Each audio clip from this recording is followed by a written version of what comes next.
never pay me to be a flight attendant. Hi my lovelies, it's Rebecca Rogers. Welcome back to my channel, or welcome if you've never been here before. Regardless, I'm so happy you're all here. And it's time for flight attendants to let all of us know they just can't make this stuff up. I asked my Facebook and Instagram followers, hey flight attendants, what are some things that happen at work that make you think, oh my gosh, I don't get paid enough? And here are 15 of their answers. One time, I was dealing with a medical emergency in flight.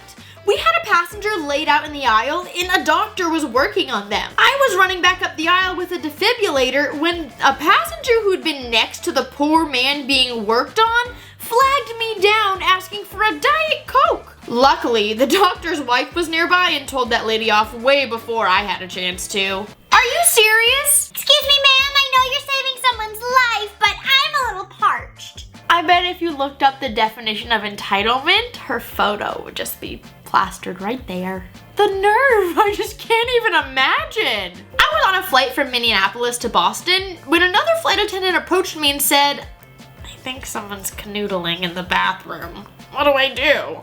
I went to the back and knocked on the door. Silence. I knocked a second time. Nothing. After the third time, I said, I'm gonna give you a couple minutes to stop what you're doing and put your clothes on. They still didn't come out. So I let them know, hey, we're unlocking the door and we're coming in. We unlocked the door, I opened it, saw body parts, and slammed it shut real quick. I told them I didn't want to have to embarrass them in front of the entire rest of the plane or call the authorities and do the paperwork, so they needed to get it together real quick. The guy walked out the door and started cussing me out. He then approached another flight attendant and asked if they could just go back into the bathroom. They refused to let it go, so we just had authorities waiting for them when we landed. It's not that difficult to just wait till you get home. That's nasty. That's not romantic. That's not cute. Do you know how disgusting those bathrooms are? Take a chill pill, because no one else in the world cares that you can't control yourself. Stop breaking the law. You can't do that there. Probably one of my favorite stories is about a gentleman who went to the bathroom. As he was flushing and opened the gooseneck valve to the tank, the plane hit a pocket of dead air and dropped literally 15 feet vertically. Everything in the tank proceeded upwards at the speed of gravity. He was covered. They had to hose him off at the tarmac upon arrival. I never said it would be his favorite story. That is one of the worst nightmares ever that you could have on a plane. That's one of the reasons I do not go to the bathroom on planes. That is awful, that poor guy. I was standing in the back with another flight attendant and I saw a mom with two kids. One was about 4 or 5 years old and the other was under 2. There's only 2 oxygen masks in the bathroom on any aircraft, meaning only 2 people are allowed in there at a time. The woman started walking into the bathroom and I said, hey, I'm so sorry, but there's only 2 oxygen masks in there. The woman just cut me off and said, so what? You just gonna watch one of my kids? I said, yeah, I am.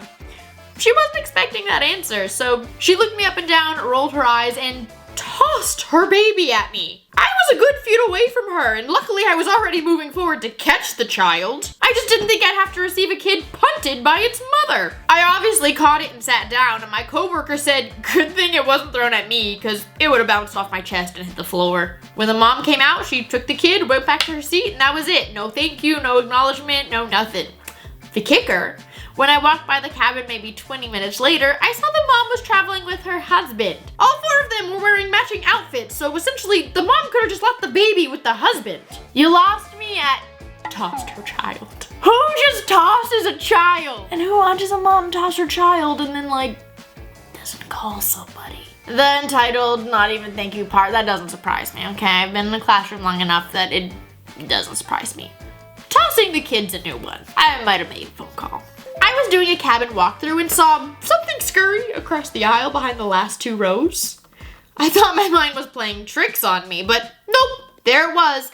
A mouse cleaning himself when I looked at him. I tried to grab it, but it ran into the galley under the carts. I called to let the captain know what happened, and he told me to kill it immediately, because if it got into the paneling and chewed the wires, it would be devastating to the aircraft. Each time we take the cart out, he'd run under another one. Finally outsmarted us and ran into the cabin again, but this time, We could hear little screams and shouts from people once they noticed him. They were throwing their feet up on the seat so that he couldn't scurry under their legs. We finally made it to our destination in Toronto and got everyone off the aircraft, except one lady who stayed behind. I could tell she was looking for something, so as I approached her, she basically dove under the seat, and when she came back up, she had the little mouse in her hand and stuffed him into her jacket pocket. I confronted her about it, and she just straight up told me, I'm moving, and I had to do what I had to do to get my mouse here. Lady, what if your pet chewed through the wires of the plane? I'm all for taking pets with you when you move. I think rehoming just because you're moving is so cruel, and it breaks my heart when I see those Facebook posts. But there are cages for a reason. I've seen lots of animals come onto planes in my travels. I've seen someone take a parrot. I've seen dogs. I've seen cats. Just put them in a cage. It's not that hard. What? Just put them in a cage. On a flight about 15 years ago, I was standing at the bottom of the bar cart. Two couples traveling together were on each exit row on either side of the aisle, passing a laptop back and forth, just laughing, having a good time. I pulled the cart past the exit row and looked up at them, and they were looking at photos. Very inappropriate photos of both the couples together. I'm not gonna get into the details of what I saw, but what I said was, Jesus Christ, there are kids on board! Put that away! The best part though was the lead flight attendant almost knocked me down with the cart as she tried to push back because she wanted to see what it was too. Okay, so flight attendants are as nosy as teachers. Cool, got it, just checking. Holy moly, who just looks at that kind of stuff on a plane? There are kids around! Even if there's not kids, I don't want to go on a plane and see that. What about basic human decency? When I was a flight attendant, someone deliberately spilled very hot chocolate on their sleeping kid's leg to try and claim compensation. They were already talking about free flights and perks before the incident happened. But fortunately, there were enough witnesses seating around them that they all signed a witness statement clearing me and my crew from any responsibility. You hurt your child for a free flight? That's child abuse. Pouring hot liquid on a kid for a perk? You can't convince me that doesn't warrant a phone call. I don't have kids, I always say that, and I try very hard to not shame parent decisions, but that one warrants it. That one definitely warrants some shame. About 2 hours into a flight from Los Angeles to Hong Kong, a passenger came up to me in complete panic because she left her husband behind at the airport in LA. While we were checking the passenger manifest for the husband's name, the passenger completely snapped out of the panic. Turns out she'd been sleepwalking and her husband was right there on the plane with us. Thank goodness, because even if it had been true, we weren't turning around for him. Oh, that poor lady.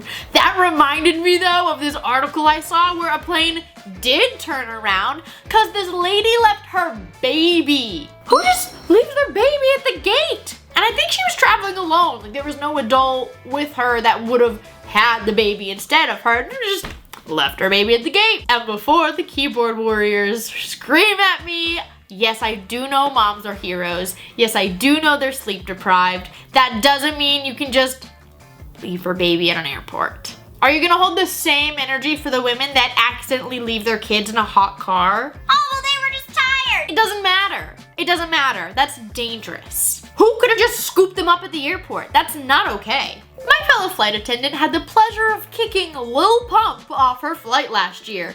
For those of you who are blessed enough to not know him, he's an obnoxious mumble rapper.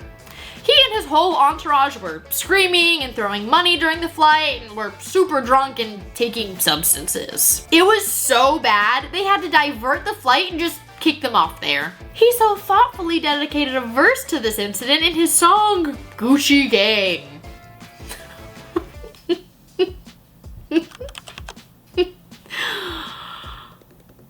There was one guy who kept insistently pushing the help button before we even took off. Just making sure it works. Then during the safety presentation, he kept asking me to repeat myself, which, okay, safety, it's important, and I'm glad he was interested, but at one point he even shushed the women behind him who were talking to each other because he was saying they were distracting him. And then he raised his hand and asked, how do we know that the best people possible are in these emergency rows? Yes, he actually asked that.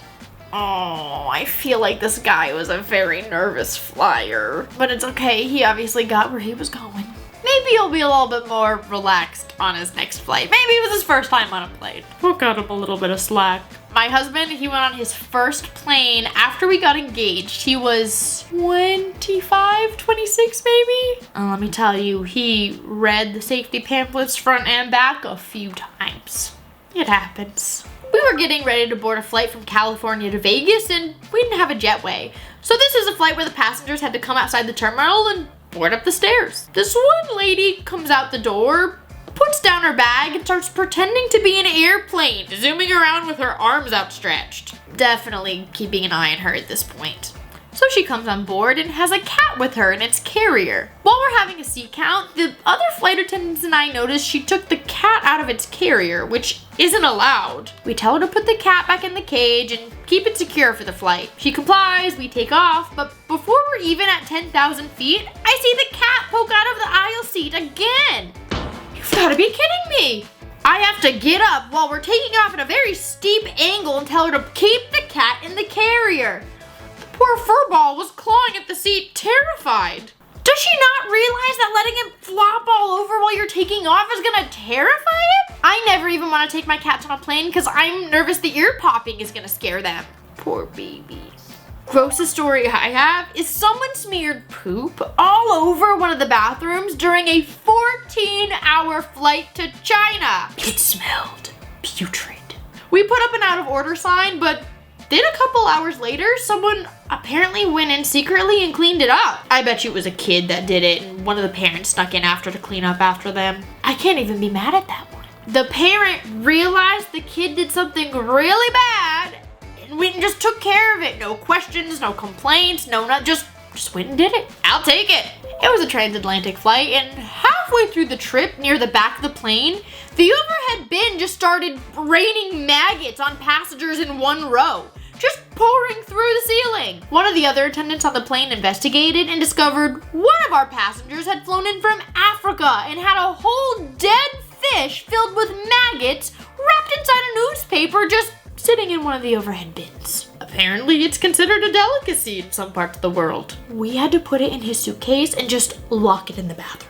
And no, we wouldn't let him get it until everyone else on the plane had disembarked. Some people are afraid of their plane crashing, but nope, not me. I'm just afraid of maggot rain. You know how when you start thinking of creepy crawlies and then you feel like creepy crawlies are crawling on your skin?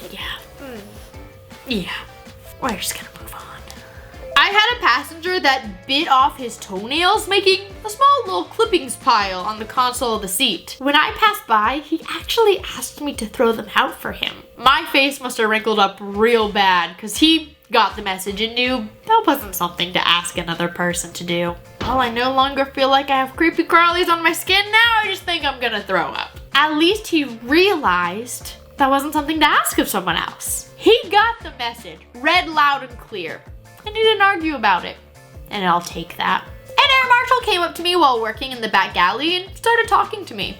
He asked me if we could hang out during the layover, and I told him no. He continued to persist and said he wanted to spend the night with me, and I said, I'm flattered, but no thank you, I'm happily married. He then kept going and said, It's okay.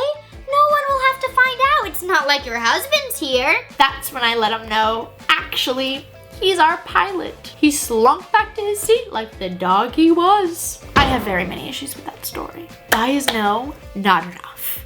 Why is no not enough? I don't understand. No is a full sentence. There doesn't need to be an explanation. You don't even need okay, she's married. The husband doesn't have to be there for her to have said no. She said no. Why is no not enough? Deep breaths, Rebecca. Deep breaths. That was 15 stories of flight attendants who just can't make this stuff up. These were all so crazy. I need to know which one you thought was the craziest. I know I'm gonna pick mine. I'm gonna put it down in the comments. Make sure that you let me know yours too. As you guys know, I really love raising awareness about underappreciated professions. So if there's a profession you think I need to include, let me know down in the comments. I also have a new subreddit for the series. It is r/we can't make this stuff up. I'm gonna try and start collecting stories from there also. And I totally get that not everyone has every single app, which is why I have my Instagram, I have my Facebook, I have the subreddit. I'm sure you have one of those to be able to send me your stories, but please pick one of those, I'm begging you. And without further ado, I hope you guys have a great rest of your day. Thank you so much for joining me. I hope the next time you use the vending machine, 2 snacks fall out of it. You deserve it. Bye, my lovelies. See you next time. Mwah!